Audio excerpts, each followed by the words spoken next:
Бесеудің хаты. Прологты, эпилогты, екі бөлімді тарихи драма. Қатынасушылар: Ғабит Мүсірепов, жазушы; Голощекин, крайкомның бірінші хатшысы; Құрамысов, крайкомның екінші хатшысы; Иванов, бюро мүшесі; Елеусіз, бюро мүшесі; Жантоқов, бюро мүшесі; Исаев, бюро мүшесі; Нұрхан, ақын; Күләнда, елдегі қыз; Балым, Амангелдінің жесірі; Сталин, генсек; Рысқұлов, Совнарком төрағасының орынбасары; Құсни, Мүсіреповтің әйелі; Цербер, Тамұқ төбеті; Қарабай, сатқын; көмекшілер, үркіншілер; Жұмақ пен Тамұқ адамдары. Оқиға 1932 жыл өтеді. Пролог. Кремль, Сталиннің кабинеті, Сталин мен Рысқұлов. Сталин: неге біз жағдайды Қазақстандағы Голощекиннен емес, Мәскеудегі Рысқұловтан білеміз? Неге сенен басқа ешкім ләм демейді? Рысқұлов: менен басқаларда Қазақстандағы өрескел бұрмалаушылықты сізге жеткізуге тырысқан, бірақ олардың даусы сізге жетпей жатыр. Сталин: қалайша? Рысқұлов: мысалы, жазушы Ғабит Мүсірепов бастаған 5 адам сізге хат жазған, бірақ хат ұсталған. Сахна қараңғы тарта береді, домбыра қоңырды аңыратады. Бірінші бөлім, бірінші сурет.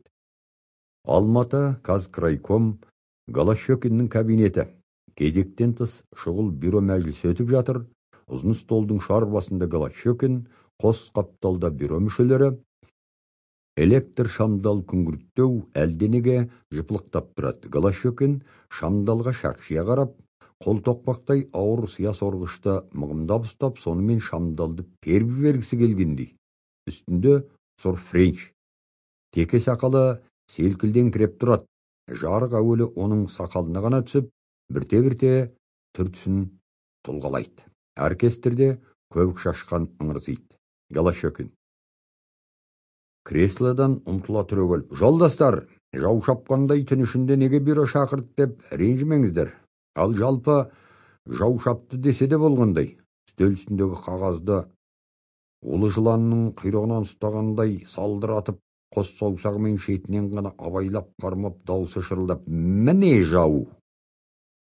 Үстел басындағылар не сұмдық дегендей үркектеп үрпиісе қалады. Тек Голощекиннің оң қол жағына ала отырған Құрамысып қана мен білемін дегендей домаланған дөңбек денесі қозғалақтап күлімдеп қалады. Құрамысып жағымпаздана: жаудан да жаман, Филипп Исаевич. Бұқпадан шыққан жау жаман, бүйірден шыққан дау жаман. Голощекин риза болғандай: Ізмұқан дұрыс айтады. Құрамысып көрдіңдер ме дегендей жан-жағына қоқилана қарап қалады. Іштен шыққан жау жаман, қаскөйлер өз ішімізден шығып отыр. Өл басындағылар сонда қайсымыз дегендей бір-біріне күдіктене қарасады. Исаев: ол не, Филипп Исаевич? Зәремізді алмай айтсаңызшы. Голощекин оған жақтырмай қарағанда дөңес линзалы шындан көзі шатынап көрініп: неге сенің зәрең шағалда? Сенің бүйрегің бұрып тұрмау үшін беді? Әне біреу жазушы сымаққа, Исаев сабырмен: құдай үшін айтсаңызшы, не тұспалдап тұрғаныңыз? Біз өзі өрт сөндіргендей неге асығыс жиналдық? Не талқыламақпыз? Жазушы сымақ кім? Голощекин: иә, өрт сөндіреміз, өрт. Елеусіз жан-жағына төбеге алақ-жұлақ қарап: қайдағы өрт? Голощекин сәл сабасына түсіп: иә, шынында да әңгімені басынан бастайық. Қос саусағымен қағазды шетінен көтерген күйі: қаралатын мәселе біреу, бесеудің хаты. Голощекин соңғы сөздерді шыңғыр айтқанда содан шошып кеткендей шамдал оты шайқалақтап барып жалп етіп сөнетті қалады. Екінші сурет. Жазушының қуықтай бөлмесі, жазу үстелі, айнала сірескен кітаптар, шағын кілем тұсында құс мылтық, қос домбыра ілулі тұр. Босағада шоқпарлар, креслода Мүсірепов, жандағы орындықта Qırғазағынша киінген ақын Нұрхан ол домбыра тартып отыр, сірә ақсақ құлан күйі, мұңлы, әлде бір қиын қысылыс, тығырық жайды домбыра тілімен сөйлетеді. Күй өксіп барып, үні біткенде Мүсіреп басын көтеріп алады. Мүсіреп ақырып: "Түсіндім, Нұраға." Нұрхан домбыраны жантайтып қоя беріп, бет орамалмен маңдайын сүртіп: "Түсінсең сол, Ғабитжан, киіз туырлықта қылқұйрықты тулы ел едік. Ешкімге залалымыз жоқ еді. Елдің қырылып жатқанын өз көзіңмен көрдің." Мүсірепов қасын керіп бипаздап: "Дәл сондай сойқанды мен Керекуден де өз көзіммен көріп келдім. Нәубеттенген сенің торғайың ғана емес, бүкіл Қазақстан." Нұрхан булыққандай: "Көрсең неғып жайбарақат отырсыңдар? Сені жұрт Голощекиннің қасында отырады дейді ғой. Неге айтпайсың көрген сұмдығыңды?" Мүсірепов: "Осының бәрін Қазақстан өкіметіне де, Мәскеудегі Сталинге де, Рысқұловқа да жаздық." "Білем." Нұрхан үміттене итініп: "Ал." Мүсірепов қасын керіп алысқа қарап: "Немен тынарын біліп болмас, үнсіз қалу да жарамас. Лақ екеш лақта, бауыздарда тұяқ серпіп қалмас па?" Нұрхан елжіреп: "Айналайын, Ғабитжан-ай, топалаң тиген қойдай қырылып жатқанымызда ақыры айғай салар азаматтар тумады ма осыншама халықтан" деп күйіп-пісіп кетуші едім. "Бар екенсің ғой, жарығым." Мүсірепов пысылдап: "Ақыры айқай салар азаматтар атаулының көбі аждаһа көрген қояндай бұғып қалып отыр ғой." Нұрхан: "Сонда қалай? Халық қырылса қырыла берсін, өзім аман қалайын дегені ме?" Мүсірепов: "Қыз күнінде бәрі жақсы, жаман қатын қайдан шығады деген бар емес пе? Жайшылықта бәрі де елім жерім деп еңіреген болады, ал ел басына күн туғанда әлгі әулиелер мүнафикүн." Нұрхан: "O ne тағы?" Мүсірепов жай мырс-мырс етіп: "Оу, Нұраға, Құранды судай судыратқанда мұны қалай білмейсің? Құранның Әл-Мүнафикун деген сүресін оқымап бедің? Меккеден күрейштерді бастап шыққан Әбу Сафиянға қарсы мәдиналықтарды Мұхаммед Расул алып шыққанда, мәдиналықтардың бір сыпырасы Әбу Суфиян жағына сатылып кетпеуші ме еді? Оларды Расул мүнафикун, яғни 200-лер дейтіні қайда?" Нұрхан: "Ғабитжан-ай, біздің Құран білуіміз далбаса ғой, жұрттың бәрі өзіңдей ғұлама қайдан болсын ойланып. Сонда басшылар арасында да мүнафикун болғаны ғой." Мүсірепов керенелау: "Солайдағы." Ауыз үйде телефон шырылдайды. "Алло, алло" деген Құсни дауысы шығады. Құсни Ғабит пен Нұрхан отырған бөлмеге имене бас сұғады. Құсни: "Ғабит сені телефонға шақырып жатыр." Мүсірепов темекісін тұтатып болып, содан соң: "Кім?" Құсни: "Крайкомнан" дейді. Мүсірепов жақтырмағандай: "Жарайды." Орнынан баптана тұрып барып телефон тұтқасын алады. "Әлло, Мүсіреп тыңдап тұр." Дауыс екпіндеп: "Мен Голощекин жолдастың көмекшісі, крайкомға тез жетіңіз, бюро бар." Мүсірепов қабырғадағы шынжыр баулы сағатқа қарап: "Мезгіл түн ортасы болайын деп қалды, не қылған бюро?" Дауыс: "Бюро. Тез жетіңіз. Кезектен тыс бюро." Мүсірепов кергіп: "Жарайды." Тұтқан тастай беріп: "Мезгілсіз шақырған тауықтың басын жұлмақ керек." Құсни шошыныңқырап: "Түн ішінде қауіпті бит. Қаңғыбастар қаптап жүр көшеде. Мен бірге барайын." Мүсірепов мырс етіп: "Сен қорған болып қарық қыларсың көшенің бандиттерінен." Әлдеқайда қолын сілтеп: "Андағылар қауіптірек, ал сен мені олардан бәрібір қорғай алмайсың. Одан да ана костюмді алып бер." Кейінет босағада ілулі тұрған шоқпарды қолына алады. Нұрхан отырған бөлмеге бұрылып: "Ал, шалым, мен төбелеске кеттім." Қол шоқпарды білек қояды: "Демал." Нұрхан абыржып: "Апырай, тыныштық болсын, лайым бәле жаласынан сақтасын, бармай-ақ қойсаң қайтеді?" Құсни: "Я, бармай-ақ қойсаң, ауырып қалды дермін тағы звондаса." Мүсірепов басын баяу шайқап: "Жердің астына кіріп кетсең де таптырып алады. Қорыққанмен жан қалмас. Осының бәрі қорқақтықтан. Жорғалар жортақ, батырлар қорқақ болған сұм заман." Құсни: "Жалғыз сен батыр болып кімді шабасың, бар ма?" Мүсірепов жайдарланып: "Неге сонша үрпие қалдың? Онан да мейманға шай бер." Телефон бебеулеп қоя берет, құсыны тұра ұмтылат. Мүсірепов оны қолымен жасқап тоқтатып, тұтқаны өз алат. Мүсірепов: «Әлеу!» дауыс қатқыл. «Жолдас Мүсірепов, бюро сізге қарап отыр ғой, қашанғы күтуге болады?» Мүсірепов тәкаппарлана: «Тез жетсін десең, машина жіберіңіз», дауыс дөрекі. «Мүмкін айдауылды қоса жіберу керек шығар?» Құсыны жалбарына: «Ерегістіре көрме қабит». Мүсірепов: «Жарай», тұтқан тастай салат. Түзелер еді бұл заман, пейлі жаман пендені кетіс астына жер тартып: «Жақ, қорықпа Құсыны», есіктен шыға береді. Үшінші сурет. Крайком. Сол бұрынғы көрініс, тек Голощекин түрегеліп, әрбір теңселіп жүр. Қол дірілдеп графиннен су құйып ішпек болады, стақанды аузына апара беріп, ішпестен қайтадан қоя салады. Бюро мүшелеріне сүзіле қарайды. Голощекин: «Енді түсіндіңдер ғой жаудың қайдан шыққанын?» Әркімнің бетіне сынап қарайды. Кейбіреулер бас изейді. «Ал бұған қандай шара бар?» Құрамысып қозғалақтап: «Бұл хаттан оңшыл оппортунистердің исән қып тұр. Партиялық жолмен жазалау керек». Жан тоқып жарыса: «Олар пантюркист». Голощекин сақал селкілдеп, ұзын саусақтарын ербеңдетіп: «Алашорданың исән қып тұр десеңші. Ай, қандай улы жыланды қойнымызға салып отырғанбыз. Ақыры шақты міне. Осы жазушы сымақты крайкомның аппаратына алдырған сен емес педің?» Құрамысыпқа шүйледі. Құрамысып сасқалақтап: «Ол бұлай ғой», Голощекин сөзін шорт кесіп: «Саяси соқырлық байқамадық. Мен әрдайым айтамын, 25 жылға дейін, яғни мен келгенге дейін, Қазақстанда қазақтардан шыққан таза коммунист болған жоқ деп. Содан да бері 7 жыл өтті. Бұлар әлі жетіліп болған жоқ. Әлі шикі кадр мәселесін шешіп отырған адамның түрі».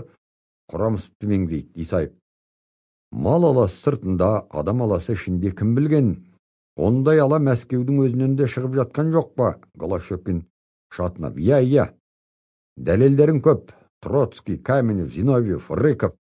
Солар ғой айттағың». Исаев: «Солай-ақ делік». Голощекин: «Ендеше сол сабақ. Неге біз өз Троцкийлерімізді әшкерелемейміз? Неге оларды төңкеріп тастамаймыз?» Елеусіз. Жандағы Құрамысыптың құлағына сыбырлап: «Не дейді? Бізде де Троцкий бар дейме?» Құрамысып жақтырмай тыржың етіп: «Иә». Голощекин алара қарап: «Несі бұр күбір?» Құрамысып: «Жай, мына кісі». Голощекин: «Түсінбей отырма?» Елеусізге таяп келіп: «Біздің арамызда да жаулар бар, Троцкийлер бар. Не істеу керек?» Құрамысыпқа: «Аудар». Құрамысып Елеусіздің құлағына: «Жау бар дейді, не істеу керек?» дейді. Елеусіз: «Жау ма? Жау даяған жаралы. Я, құрту керек. Мен қол көтерем». Қолын көтереді. Голощекин: «Әне, көрдіңдер ме? Қазақтың оқыған зиялылары. Сендерден гөрі оқымаған Елеусіз Елемесовичтің көзі әлде қайда ашық. Адамда жай көз бар да, көзілдіргін шұқып, саяси көз бар».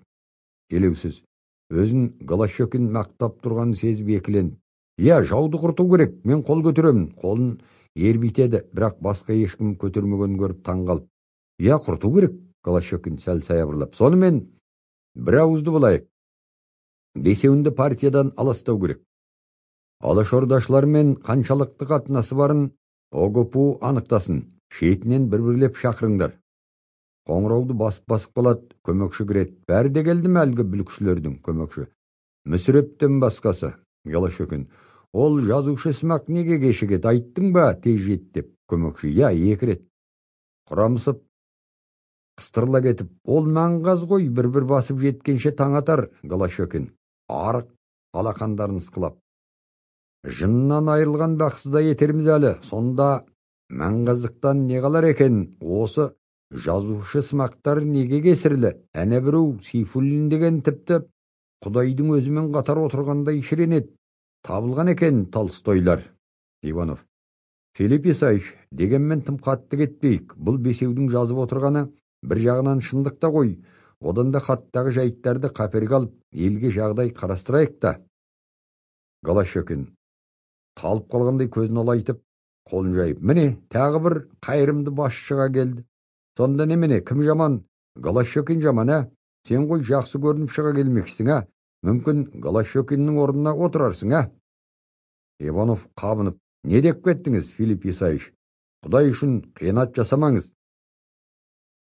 Голощекин қыбығанғандай, қиянаттың көкесі міне қатты сілкілейді. Құрамысып селк кете қалады. Саған ерекше тапсырма. Бұл басбұзар ұлтшылдар мұндай хатты Мәскеуде де жолдауы мүмкін. Поштаға, телеграфқа ықтият бол. Бұл сипаттағы бірде-бір қағаз Мәскеуге жіберілмесін. Тікелей бақылау ал. Құрамысып құп болады, Филипп Исаевич. Мен қазір шығып кетеді, Иванов. Егер бұл хат жала болса, Мәскеуге жөнелтілгеннен несіне қорқамыз? Голощекин шоқ басқандай ұшып тұрып, қорқып отырған ешкім жоқ, Иванов. Голощекин ешкімнен де қорықпайды. Голощекиннің іс-әрекетін Сталин жолдастың өзі 100% құптайды. Иванов аңқырап, онда еркіңіз білсін, Голощекин. Қоқиланып, қоңырауды басып қалады. Көмекші кіреді. Келді ме әлгі маңғай жазушы? Көмекші келді. 4-ші сурет. Сол бұрынғы кабинет тек отырғандар сіресе қалған. Голощекин креслода әлде қалай қобалжулап, саусақтары дірілдеп графиннен су құйып ішпек болады, бірақ иіскеп ішпей қоя салады. Мүсіреп кіреді. Голощекин: кел, жазушы. Мүсірепов сыпайы бас изеп амандасады. Сені ғой біз крайкомға жауапты қызметке алдық. Не үшін? Мүсірепов: оны өздеріңіз білсеңіздер керек еді. Мені крайкомға қызметке алыңдар деп мен арыз бермеген сияқтымын. Голощекин бюро мүшелеріне шағынғандай: көрдіңдер ме? Қалай кердеңдейді. Құрамысып: жолдас Мүсірепов, сіз крайкомның бюросында тұрғаныңызды білесіз бе? Мүсірепов: тойға келмегенімді сеземін, бірақ крайком бюросы Голгоф емес қой деп ойлаймын. Елеусіз: Голгоф деген түсінбей, Құрамысовқа сыбырлап: не дейді? Қай жер дейді? Құрамысов тыржың етіп: Иса пайғамбарды крешкеше келіп тастаған жерді айтады, соны Голгоф дейді. Елеусіз: астағфиралла. Сонда бұл өзін Исамын деп тұр ма? Голощекин қуанып кеткендей Мүсіреп: көрасау, сонда сен өзіңді Иисус Христосқа балап тұрсың ба? Мүсіреп: жоқ, жолдас Голощекин, мен коммунист, жазушы Мүсіреппін. Құрамысып: онда неге қайдағы Голгофты еске алып тұрсыз? Мүсіреп: жолдас Ізмұқан, мен Христос емеспін, бюро Голгоф емес. Голощекин: жолдас Понтий Пилат болмас, сіз Синедрион болмассыз. Онан да мәселені түсіндіріңіз, мен неге шақырдыңыз? Голощекин: сен өйтіп көлгірсіме, жазушы, білмей тұрған шығарсың. Хатты ұйымдастырған сен ғой. Мүсірепов: мейлі, мен ақ болайын. Голощекин: міне нағыз Иисус өзін құрбандыққа дайындап тұр. Мүсірепов: неге құрбан болуға тиіспін? Шындықты айтып, бюроға ашықтан ашық мәселе қойғаным үшін бе? Голощекин шыңғырып: қайдағы шындық? Халық малжан жаппай қырылып жатыр деген шындық па? Жала! Құрамысып килігіп: жала арқылы халықты крайкомға қарсы қою бұл провокация. Елеусіз дөңгелек сақалын ұстап: ғабит шырағым, оның қалай? Мүсірепов торыққандай: ел аға, сіз де түк көрмей қалдыңыз ба? Бір үзім нан сұрап, кеңсеңіздің алдында сұлап жатқандардың үстінен аттап-бұттап өткеніңізде есіңізден шыққан ба? Голощекин: олар жалқау оңбағандар, жұмыс істегісі келмейтін, ыңырсып жатқандарды кеңсенің алдынан мен де көрдім. Мүсірепов ызаланып: оларға бездельники, работать надо деп бастарынан теуіп кеткеніңізді мен де көрдім. Голощекин: жалқау оңбағандарды маңдайынан сипауым керек пе сеніңше? Аяғыма оралды. Аяғымды ажыратып алғаным рас. Тепті дегенің тағы жала. Елеусіз жан ашығандай: ғабит шырағым, төремен тіреспе, күштімен күреспе демеуші еді, нағыласың қарсыласып. Голощекин: ол бізді негізгі мәселеден бұрып әкетіп бұлғаққа салып тұр ғой. Мүсіреповке қолын шошайтып: экспертиза хаттың 3 дана басылғанын анықтады. Қалған 2 данасы қайда? Мүсірепов: біреуі Сталин жолдасқа жіберілген. Голощекин шиқылдап күліп: сен шынында да Иисуссың. Иисус Христос өзін Құдайдың ұлымын деп жариялаған ғой. Ал сен Сталин жолдаспен тікелей хат жазыспақ болғансың, бірақ хатың Сталинге жеткен жоқ, хат ұсталды. Мүсірепов: әлгі кеңес поштасының азамат құпиясын сақтайтыны қайда? Голощекин: құпия сақтағышын поштаның Крайкомнан жасыратын құпиясы жоқ. Ал хаттың үшінші данасы қайда? Мүсірепов тура қарап. Жоқ, жыртып тастадық. Голощекин. Сен жалақор ғана емес, әрі өтірікші екенсің ғой. Қоңырауды басып болып көмекшіге шақыр Қарабаевты. Қарабаев кіреді. Голощекин. Міне, авторлардың біреуі. Бұлар обасында алтау болған: Мүсірепов, Гатауллин, Алтынбеков, Қуанышев, Дәулетқалиев және Қарабаев. Бірақ Қарабаев өз қатесін түсініп, соңғы сәтте қол қоюдан бас тартқан. Және обастағы ниеті үшін бізден кешірім сұрады Қарабаевқа. Қарабаев жолдас, хаттың үшінші данасы қайда? Қарабаев қызарақтап, жан-жағына алақ-жұлақ қарап. Үшіншісі РСФСР Совнаркомына Тұрар Рысқұлов жолдасқа жіберілмек болған. Бірақ жібермегенін білмеймін. Мен топтан шықтым ғой. Голощекин. Естідің бе, жадушы? Енді есіңе түсті ме? Мүсірепов Қарабаевқа жеркере қарап. Юда. Голощекин. Алақандарын шапалақтап. Браво! Міне, Иисус. Айда Иисус. Қарабаев Юда. Мүсірепов Иисус. Юда Иисусты ұстап берді. Тарих қайталанбайды дейді. Қайталанады. Елеусіз. Құрамысов па? Не деп кетті Құрамысов? Иса пайғамбарды Иуда деген сатып кеткен, соны айтады Голощекин. Дәлін жолдасқа қол жетпеген бейшаралардың ендігі тапқаны Рысқұлов. Жантоқов. Рысқұлов пантюркист. Иванов. Жолдастар, сағатына қарап. Түнгі сағат 1 болды. Нақты мәселеден ауытқып барамыз. Голощекин. Қателесесіз, Иванов. Нақты мәселеге енді келдік. Бүліктің бастауы қайда жатқанын білдіңіз бе? Анықталды ғой, бәленің бәрі Рысқұловтан. Алыста жатып, Мүсіреповтердің қолымен от көсейді. Бұл бүлікке Рысқұлов араласқан екен ғой. Міне, бұл шатақ. Жантоқов. Рысқұлов пантюркист. Орнынан ұшып тұрып. Рысқұлов пантюркист. Мүсірепов ұлтшыл. Қалш етіп, қол ербеңдеп, көз аларып, құлап бара жатып. Пантюркист. Ұлтшыл. Голощекин. Шатақ. Рысқұлов шатақ. Сахна қараңғылана береді. 5-ші сурет. Сағат түнгі 2-ні соғат. Крайкомның шамы әлі сөнбейді, бюро әлі бітпейді. Голощекин графиннен стақанға су құяды, аузына апара беріп, стақанды қоя салады. Голощекин. Республикаға, Казкрайкомға, оның басшылығына жала жапқан үшін Мүсірепов, Алтынбеков, Гатауллин, Қуанышев, Дәулетқалиев партиядан шығарылсын. Істері сотқа берілсін. Менің ұсынысым осы. Сілтедей тынған тыныштық тек қабырғадағы сағат сыртыл естіледі. Сыртта мауыққан мысықтардың баж-бұжы шығады. Голощекин стақандағы суды ішпек болып қайтадан қоя салады. Жөткірініп Иванов қол көтереді. Иванов. Жолдастар, хат иелері жас коммунистер екен. Жастыққа қателесу тән. Сондықтан Филипп Исаевич, оларды бірден партиядан шығару керек дегенге мен келісе алмаймын. Ескертумен тынайық. Голощекин орнынан атып тұрып. Жоқ. Бұл жастықпен қателесу емес. Бәлеқорлық, жалақорлық. Бұл керек болса, саусағын аспанға шошайтады. Ұлтшылдықтың бас көтеруі. Біз ұлтшыл уклонистерді жойдық деп мәз болып жүрміз. Ұлтшыл уклонистер Рысқұловты, Ходжановты, Меңдешевті, Нұрмақовты, Садуақасовты арамыздан аластадық. Республикадан қудық деп ерте масайрағанбыз. Су ішпек болып стақанды аузына апара беріп, жиркенгендей қоя салады. Сөйтсек, олардың қиыршықтары бар екен. Мүсірепов жаққа саусағын шошайды. Мәскеудегі Рысқұловпен тағы басқалармен байланыс жасап тұрады екен. Тек қатал жаза. Иванов шарасыздана қолын жайып. Жат пиғыл жоқ қой. Жанашаған пікір үшін қалай жазалаймыз? Голощекин. Мен өз ұсынымнан, өз талабымнан қайтпаймын. Судала беріп аузына тақап, одан бетер ашуланып, төлге стақан тарс еткізіп қоя салып. Қайтпаймын. Исаев. Менде бір ұсыныс бар. Бұл бесеу кінәлі әрине, бірақ Филипп Исаевич, сіз айтқандай жат пиғыл бар ма бұларда? Жоғау деймін, әлде сынайық. Олар аштық туралы, асыра сілтеу туралы жазған екен. Сол кемшілікті түзесін. Бар болса, жіберейік жерге, көрсін, түзесін. Ал бәрі бекер болса, сонда жазалайық. Голощекин шоқ басқандай шошып түсіп. Сен де солай сайрадың ба, Ораз Жанұзақович?